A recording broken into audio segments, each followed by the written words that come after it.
Assalomu alaykum aziz tomoshabinlar. Bugungi mavzu juda muhim. Pensiya islohoti. Pensiyalar qanday o'shishi, kimga bu o'zgarishlar foyda beradi? Kim esa hujjatlarni tekshirmasa pul yo'qotishi mumkin.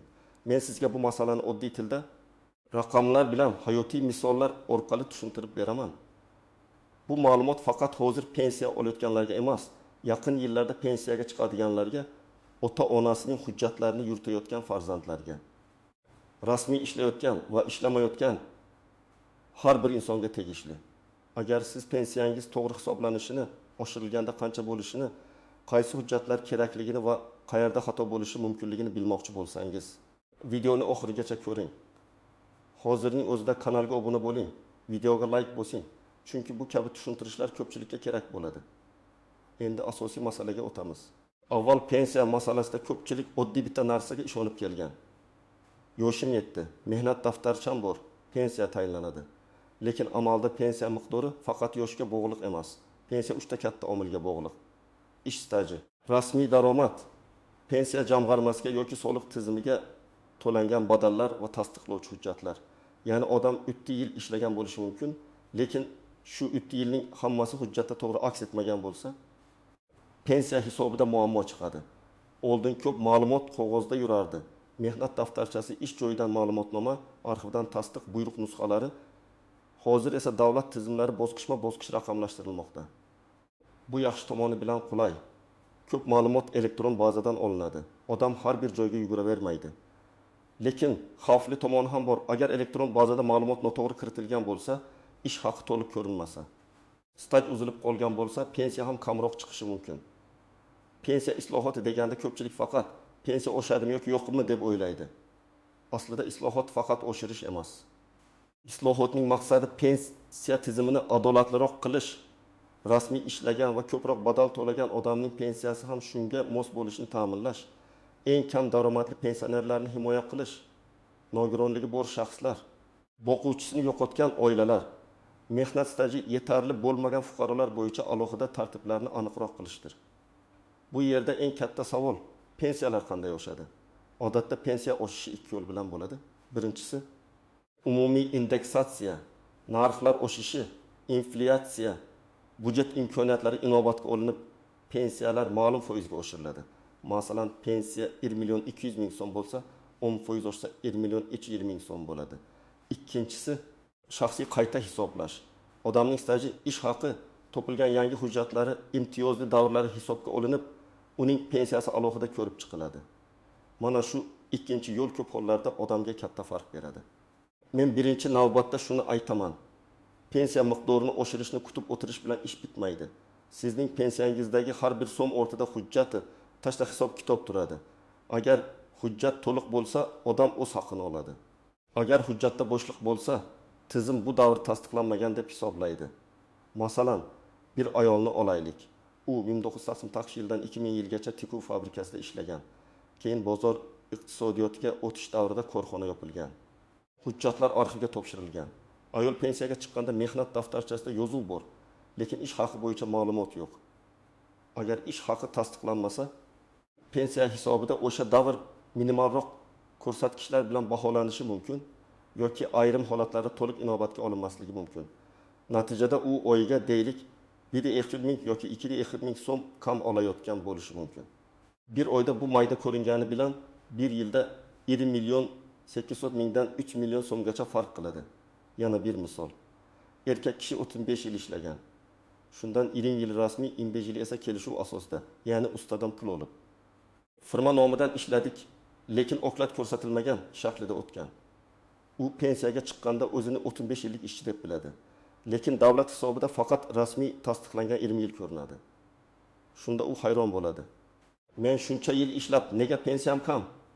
Sababi shuki, pensiya og'zaki mehnatga emas, tasdiqlangan mehnatga qarab hisoblanadi. Mana shu nuqtada bugungi yoshlar ham o'ylashi kerak. Rasmiy ishlash faqat bugungi oylik uchun emas. Ertangi pensiya uchun ham kerak. Kimlar ko'proq xavotir olishi kerak? Birinchidan, mehnat daftarchasida yozuvlar noaniq, muhrlari o'chib ketgan, ishga kirish va bo'shash sanalari to'liq yozilmaganlar. Ikkinchidan, bir necha korxona yopilib ketgan, arxivga topshirilgan joylarda ishlaganlar. Uchinchidan, uzoq vaqt xorijda ishlaganlar. Chunki chet eldagi mehnat davri har doim ham avtomatik tarzda O'zbekistondagi pensiya stajiga qo'shilavermaydi. Buning uchun davlatlararo kelishuv, rasmiy to'lovlar, tasdiqlovchi hujjatlar masalasi bor. 4-dan ayollar, ayniqsa bolaga qarash davrlari, tug'ruq ta'tili, parvarish davrlarini to'g'ri rasmiylashtirmagan bo'lsa, tekshirtirish kerak. 5-dan nogironlik pensiyasi olayotganlar va o'quvchisini yo'qotgan oilalar ham o'z huquqlarini bilishi kerak. Kimlar uncha xavotir olmasligi mumkin? Agar siz so'nggi yillarda to'liq rasmiy ishlagan bo'lsangiz, ish haqingiz soliq tizimida ko'ringan bo'lsa, mehnat shartnomangiz bo'lsa, ish beruvchi sizni elektron tizimda rasmiylashtirgan bo'lsa, sizda muammo kamroq bo'ladi. Lekin bu umuman tekshirmang degani emas. Men har doim aytaman, pensiya masalasida ishonch yaxshi, tekshiruv undan ham yaxshi. Chunki bitta noto'g'ri sana, bitta tushib qolgan oy. Bitta kiritilmagan ish haqi kelajakda sizning daromadingizga ta'sir qiladi. Pensiya o'sishi mexanizmini ham tushunib olaylik. Agar davlat pensiyalarini masalan 12% ga oshirsa, bu hamma uchun bir xil pul degani emas. Kimning pensiyasi 800 ming bo'lsa, 12% qo'shilganda 6 ming so'm ortadi. Kimning pensiyasi 2 million bo'lsa, 2 ming so'm ortadi. Shuning uchun ko'pchilik nega falonchining pensiyasi ko'proq oshdi deb o'ylaydi. Sababi foiz bir xil bo'lsa ham, boshlang'ich pensiya miqdori har xil. Bu juda muhim. Yana bir holat, ayrim pensionerlar eng kam pensiya yoki minimal kafolatlangan darajaga yaqin miqdor oladi. Bunday pensiyalarda oshirish tartibi ba'zan alohida ko'rinishda bo'lishi mumkin. Davlat eng kam pensiya miqdorini yoki qo'shimcha to'lovlarni oshirishi mumkin. Shunda past pensiya olayotganlar uchun nisbatan sezilarli yordam bo'ladi. Lekin bu ham avtomatik tarzda har bir odamda bir xil natija bermaydi. Chunki oilaviy holat pensiya turi qo'shimcha nafaqa. Ijtimoiy yordamlar alohida hisoblanadi. Keling, raqamli misol qilamiz. Birinchi pensioner 1 million so'm pensiya oladi. Umumiy oshirish 10% bo'lsa, u 1 ming so'm qo'shimcha oladi. Ikkinchi pensioner 1 million 700 ming so'm oladi. U 7 ming so'm qo'shimcha oladi. Uchinchisi 2 million 500 ming so'm oladi. U 2 ming so'm qo'shimcha oladi. Endi birinchi pensioner arxivdan 2 yillik stajini tasdiqlab keldi. Ish haqi ma'lumotmas ham topildi, deyaylik. Qayta hisoblashdan keyin uning pensiyasi 1 milliondan 1 million 220 mingga chiqishi mumkin. Keyin umumiy 10% oshsa, u 1 million 375 mingga yetadi. Ko'ryapsizmi? Hujjat topish ham, umumiy oshirish ham bir-biriga qo'shilib katta ta'sir beradi. Yana bir hayotiy holat. Pensioner Otaxon 1990 yillarda qurilish tashkilotida ishlagan. Mehnat daftarchasida yozuv bor, lekin tashkilot nomi keyinchalik o'zgargan. Pensiya bo'limi bazadan topa olmaydi. Otaxon esa men ishlaganman deydi. Bu yerda muammo isbot masalasida. Agar arxivda buyruqlar, ish haqi vedomoslari esa shaxsiy kartochka saqlangan bo'lsa, staj tasdiqlanadi. Agar arxivda ham yo'q bo'lsa, boshqa qonuniy yo'llar ko'rib chiqiladi, lekin har doim ham oson emas. Shuning uchun men hammaga aytaman, hujjatni oldindan yig'ing, ish beruvchi yopilgandan keyin emas, imkon borida tekshiring. Endi eng ko'p xato qilinadigan joylarga to'xtalaman. Birinchi tuzoq, mehnat daftarcham bor, demak hammasi hal degan fikr. Yo'q, mehnat daftarchasi juda muhim, lekin ba'zan yetarli bo'lmaydi. Undagi yozuvlar qonuniy, aniq, muhr bilan tasdiqlangan bo'lishi kerak. Ishga qabul qilish buyrug'i raqami, bo'shash sanasi, tashkilot nomi, lavozim to'g'ri yozilgan bo'lishi kerak. Agar yozuvda xato bo'lsa, masalan, familiya bir harf bilan boshqacha yozilsa, keyin isbotlashga vaqt ketadi. Ikkinchi tuzoq, ish haqi ma'lumotnomasi. Pensiya faqat stajdan emas, ayrim hollarda ish haqidan ham kelib chiqadi. Agar odam yaxshi maosh olgan bo'lsa-yu, hujjatda past ko'rsatilgan bo'lsa, pensiya ham past bo'lishi mumkin. Ayniqsa 1990 yillar, 2000 yillar boshidagi davrlar bo'yicha ma'lumotlar ba'zan chalkash bo'ladi. Pul birliklari almashgan, korxona qayta tashkil etilgan, eski vedomoslar arxivga o'tgan. Shuning uchun ma'lumotnomada davr, ish haqi, tashkilot rekvizitlari, rahbar va buxgalter imzosi mur bo'lishi zarur. Uchinchi nozik jihat norasmiy ish davrlari. Men buni ko'p takrorlayman, chunki odamlar eng ko'p shu yerda adashadi. Men ustaxonada 2 yil ishladim. Men do'konda 2 yil sotuvchi bo'ldim. Men fermerda mavsumiy ishladim deyishning o'zi yetmaydi. Agar mehnat shartnomasi bo'lmasa, soliq yoki ijtimoiy to'lovlar bo'lmasa, buyruq bo'lmasa, keyin bu davrni pensiya stajiga kiritish juda qiyin. Bu adolatsizlik ko'rinishi mumkin, lekin pensiya tizimi hujjat bilan ishlaydi. Shuning uchun hozir ishlayotganlarga maslahat, albatta rasmiylashtiring. Oyligingiz konvertda emas.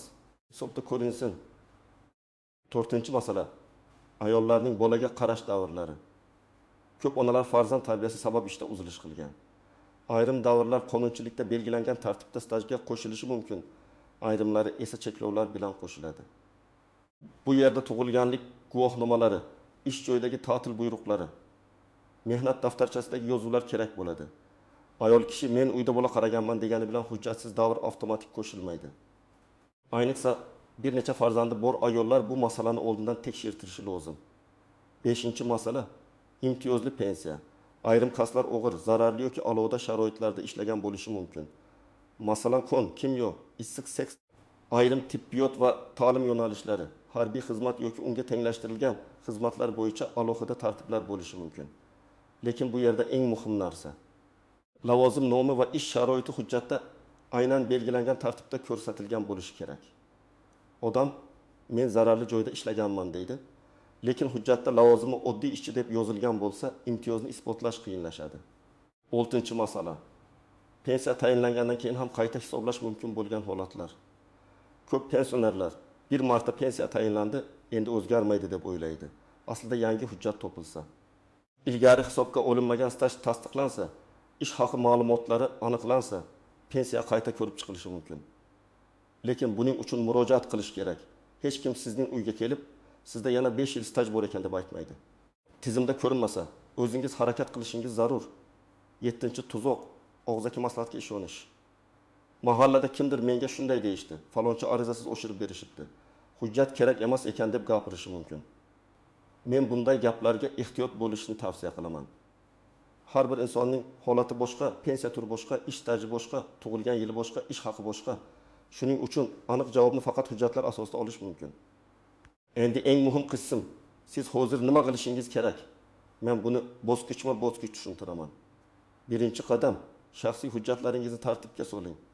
Pasport yoki ID karta, mehnat daftarchasi, diplom, harbiy bilet, nikoh yoki familiya o'zgarganini tasdiqlovchi hujjatlar, farzandlarning tug'ilganlik guvohnomalari, nogironlik bo'yicha hujjatlar, boquvchisini yo'qotganlikka oid hujjatlar bo'lsa, hammasini bitta papkaga yig'ing. Familiya o'zgargan ayollar uchun bu ayniqsa muhim, chunki mehnat daftarchasida eski familiya, pasportda yangi familiya bo'lsa, bog'lovchi hujjat kerak bo'ladi. 2-qadam, mehnat daftarchangizni varaqlab chiqing. Har bir ish joyi bo'yicha ishga kirgan sana, bo'shagan sana, buyruq raqami, muhr bor yo'qligini tekshiring. Agar biror yozuv tushunarsiz bo'lsa, oldindan aniqlang. Korxona hali ishlayotgan bo'lsa, kadrlar bo'limiga murojaat qiling. Korxona yopilgan bo'lsa, uning hujjatlari qaysi arxiga topshirilganini aniqlang. 3-qadam, ish arxiga topshirilganini yig'ing. Ayniqsa pensiya hisobida foydali bo'lishi mumkin bo'lgan yuqori ish haqi olgan davrlaringiz bo'lsa, o'sha davr bo'yicha ma'lumotnoma oling. Ma'lumotnomada davrlar oyma-oy yoki belgilangan tartibda ko'rsatilishi, tashkilot rekvizitlari, imzo va muhr bo'lishi kerak. Agar ma'lumotnoma noto'g'ri rasmiylashtirilsa, qayta olib kelishga to'g'ri keladi. 4-qadam, pensiya jamg'armasi bo'limiga yoki davlat xizmatlari markaziga murojaat qiling. Hozir ko'p xizmatlar elektron tarzda ham amalga oshiriladi. Lekin murakkab holatda men shaxsan hujjatlar bilan borib maslahat olishni tavsiya qilaman. Murojaatda aniq yozing. Mening pensiyamni qayta hisoblash uchun ish stajim va ish haqi ma'lumotlarimni tekshirib berishingizni so'rayman. Yoki ilgari hisobga olinmagan davrlarni pensiya hisobiga qo'shish masalasini ko'rib chiqishingizni so'rayman. Arizangizni og'zaki emas, yozma qoldiring. Qabul qilingan sana va ro'yxat raqamini oling.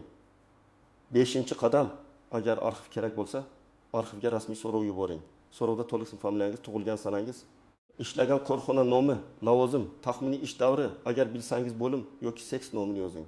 Masalan, men 1900 yil mart oyidan 1995 yil avgust oyigacha Toshkent shahridagi falon zavodda operator lavozimida ishlaganman.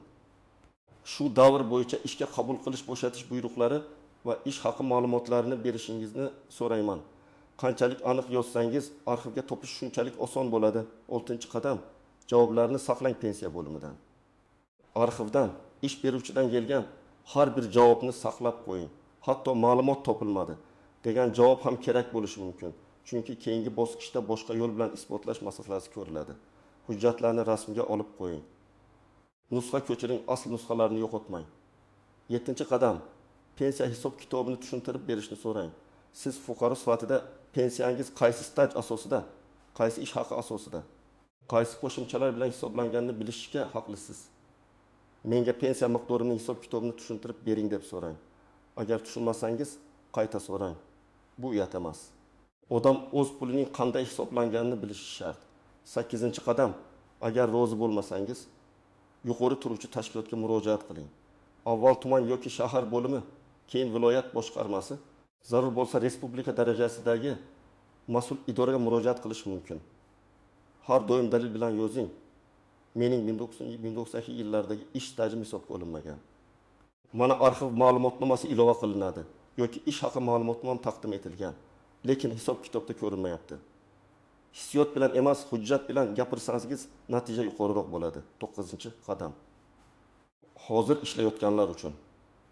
Agar siz hali pensiyaga chiqmagan bo'lsangiz, bugundan boshlab rasmiy stajingizni tekshiring. Ish beruvchingiz sizni rasman ro'yxatdan o'tkazganmi? Ish haqingiz to'liq ko'rsatilganmi? Mehnat shartnomangiz bormi? Elektron tizimlarda ma'lumot bormi? Bularni bilib oling. Hali yoshman demang. Pensiya 6 yoshda boshlanadigan muammo emas, 25-30 yoshdan yig'iladigan huquqdir. 10-qadam. Ota-onangizga yordam bering. Ko'p pensionerlar hujjat ishlarida qiynaladi. Ariza yozishni, elektron navbat olishni, arxivga so'rov yuborishni bilmasligi mumkin. Farzandlar ota-onasining pensiya hujjatlarini bir marta sinchiklab tekshirib bersa, ba'zan oyga 100 minglab so'm farq chiqishi mumkin. Bu nafaqat moddiy yordam, balki ota-onaning yillab qilgan mehnatini qadrlashdir. Yana bir muhim maslahat, pensiya oshirilgani haqida xabar chiqqanda darhol o'zingizning eski va yangi miqdoringizni solishtiring. Bank kartangizga tushgan pulni tekshiring. Agar e'lon qilingan oshirishdan keyin miqdor siz kutganingizdan kam bo'lsa, sababini aniqlang. Ba'zan oshirish sanasi oyning o'rtasidan bo'lishi mumkin. Ba'zan to'lov keyingi oyda farq bilan kelishi mumkin. Ba'zan esa pensiya turiga qarab hisob boshqacha bo'ladi. Lekin shubha bo'lsa, albatta so'rang. Men bu yerda yana bir narsani alohida ta'kidlayman. Pensiya islohoti odamlarga faqat davlat qancha qo'shadi degan savolni emas, men o'z huquqimni to'liq rasmiylashtirirdimmi degan savolni ham qo'yadi. Agar tizim rasmiy ishlagan odamni rag'batlantirsa, demak norasmiy ishlash kelajakda zarar keltiradi. Agar raqamlashtirish kuchaysa, demak eski qog'oz hujjatlardagi xatolarni hozirdan tuzatish kerak. Agar minimal pensiyalar oshirilsa, demak kam ta'minlangan pensionerlar qo'shimcha ijtimoiy himoya imkoniyatlarini ham tekshirish kerak. Aziz tomoshabinlar, bugungi mavzuning asosiy mazmuni shuki, pensiya oshishi faqat umumiy foizga bog'liq emas. Sizning shaxsiy stajingiz, rasmiy ish haqingiz, hujjatlaringiz va murojaatingizga ham bog'liq. Kim hujjatini tekshirsa, xatoni vaqtida topsa, arxivdan ma'lumot olsa, o'z haqini to'liqroq olishi mumkin. Kim o'zi bo'ladi deb kutsa. Yillar davomida kamroq pensiya olib yurishi ehtimoli bor. Shuning uchun men sizga aniq vazifa beraman. Bugun yoki ertaga mehnat daftarchangizni oling, hujjatlaringizni ko'rib chiqing. Tushunarsiz joylarni belgilang. Pensiya jamg'armasi yoki davlat xizmatlari markaziga murojaat qilishni reja qiling. Agar ota-onangiz pensioner bo'lsa, ularga yordam bering. Pensiya bu sadaqa emas. Bu insonning yillar davomida qilgan mehnati evaziga oladigan qonuniy haqqidir. Sizning fikringiz men uchun juda muhim. Izohlarda yozing. Pensiyangiz oshdimi? Qayta hisoblatib ko'rganmisiz? Arxivdan hujjat olishda qiynalganmisiz? Tajribangiz boshqa tomoshabinlarga ham yordam beradi. Videoga like bosing, kanalga obuna bo'ling va yaqinlaringizga ulashing. Chunki bu ma'lumot har bir oilaga kerak bo'lishi mumkin.